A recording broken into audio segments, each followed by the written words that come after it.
Welcome to the video. So today we are going to see another question in which we need to fit a parabola to the following data. So here we are given some data and we need to fit this parabola. Okay, so first of all I actually want to tell you some equations. That is a normal equation and also a parabolic equation by which we are going to solve this question. तो अगर मैं आपको बताना चाहूँ, simple रखती हूँ मैं, तो देखिए अगर हम y इज इक्वल टू, अगर देखो स्ट्रेट लाइन का था तो मैं ऑलरेडी बता चुकी हूँ, बट ये पैराबोला है. We will write this equation as a plus b x plus c x cube x square. So this is the equation. ठीक है, ये इक्वेशन है. अगर मैं आपको ये बताना चाहती हूँ, इससे पहले मैंने ये वाला क्वेश्चन करवाया है, आप ये वाला, अब ये इसकी इक्वेशन होगी. ठीक है, इसके अंदर हम ए बी सी की वैल्यू फाइंड आउट करेंगे जो मैं नॉर्मल इक्वेशन बताऊंगी.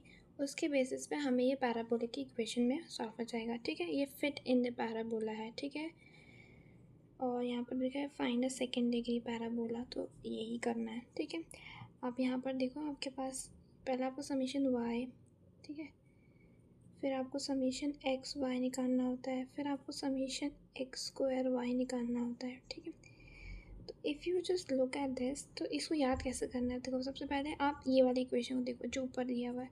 सबसे पहले ए लिख लो प्लस यहाँ पर एन होगा. ठीक है, एन ए प्लस बी, फिर यहाँ पर समीशन एक्स प्लस सी समीशन एक्स स्क्वायर. ठीक है, ये याद हो गया.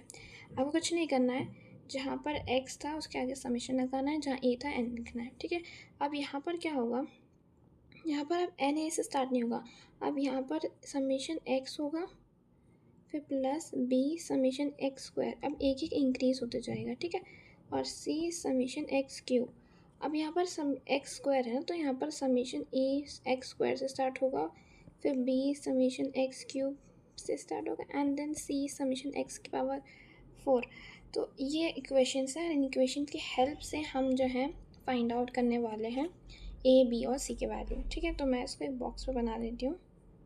You just look at this, यहाँ पर इससे ढूंढेंगे ए बी सी. सकते हो मैंने समीशन एक्स लिख लिया. ठीक है, तो मैं इसकी वैल्यूज़ असाइन कर लेती हूँ, जैसे यहाँ पर 10 15 दिया है. ठीक है, फिर 20 25 ऐसे, और फिर हम जो है वाई का भी लिखेंगे. ठीक है, सो यू कैन सी मैंने यहाँ पर लिखा है. अब मैं यहाँ पर सबका स्क्वायर कर लेती हूँ जितनी भी एक्स की वैल्यू है. यू कैन सी मैंने सारा कैलकुलेट कर लिया. All you need to put this in the equation जो मैंने अभी ऊपर दिखाया है. ठीक है, तो अगर आप इक्वेशन में देखो, सबसे पहले आप ऐसे करोगे 162 इज इक्वल टू, मैं सारा इक्वेशन में पुट कर रही हूँ. ठीक है, एंड उसके बाद एक सेकेंड, ये ना डायरेक्ट इसको मैं ऑफ़ कर देती हूँ. ठीक है, तो ये अब होगा नहीं प्रॉब्लम. ठीक है, तो अगर आप देखो यहाँ पर 162, देखो यहाँ पर समीशन वाई पूछ रहा है. ठीक है, 162 इज इक्वल एन कितना है, एन मतलब यहाँ पर नंबर ऑफ ऑब्जर्वेशन कितनी है.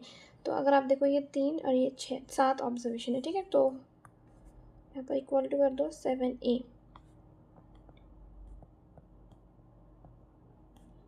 आई होप समझ में आ रहा होगा कि मैं कर क्या रही हूँ.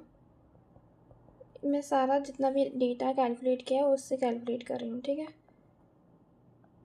अगर आप देखो समीशन एक्स वाई लिख रही हूँ, तो समीशन एक्स वाई कहाँ है, ये, इसके लिए वैल्यू यहाँ पर लिखी है. ठीक है, और उसके बाद थोड़ा सा ना लाइंस थोड़ी कंबाइंड लाइक क्लब हो गई हैं, जिसकी वजह से कोई बात नहीं. 875b. ठीक है, तो सारा इक्वेशन में पुट कर रही हूँ मैं.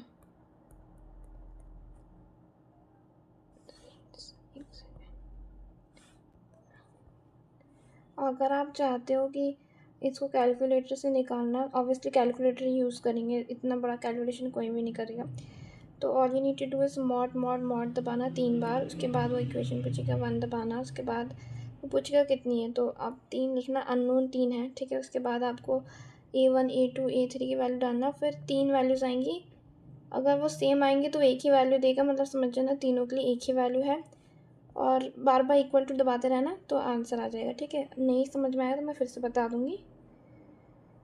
तो अगर आप निकालो ए और बी की वैल्यू यहाँ से. ठीक है, तो मॉड कैलकुलेटर में डाल के देख लेना. ठीक है, ए की वैल्यू क्या होगी, बी की वैल्यू क्या होगी और सी की वैल्यू क्या होगी, बट मैं अभी यहाँ पर बता देती हूँ. अप्रॉक्सीमेटली मैं अगर देखो 145/14 मतलब जिसको 10 पॉइंट कुछ लिख सकते हैं, एक सेकेंड, 10.3, ठीक है, 10.3 अप्रॉक्स वैल्यू ले लो, ठीक है, एंड इसकी वैल्यू 0.02, ठीक है, इसकी ले लो -0.19, ठीक है।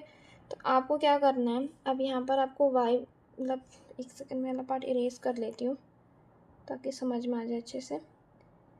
तो यहाँ पर अब आपको ए बी सी की वैल्यू पता चल गई है, ठीक है। तो यहाँ पर y इज़ इक्वल टू ए की वैल्यू क्या है आपके पास 10.3 प्लस माइनस आएगा बिकॉज b की वैल्यू नेगेटिव है ना, इसलिए यहाँ पर माइनस आएगा, माइनस कर रहे हैं, फिर 0.19 x, ठीक है, फिर प्लस 0.02 एक्स स्क्वायर। तो ये आपका सोल्यूशन हो जाएगा, ठीक है। आई होप इट्स क्लियर, ये सोल्यूशन हो जाएगा, मतलब ऐसा फिट हो जाएगी इक्वेशन में, ठीक है।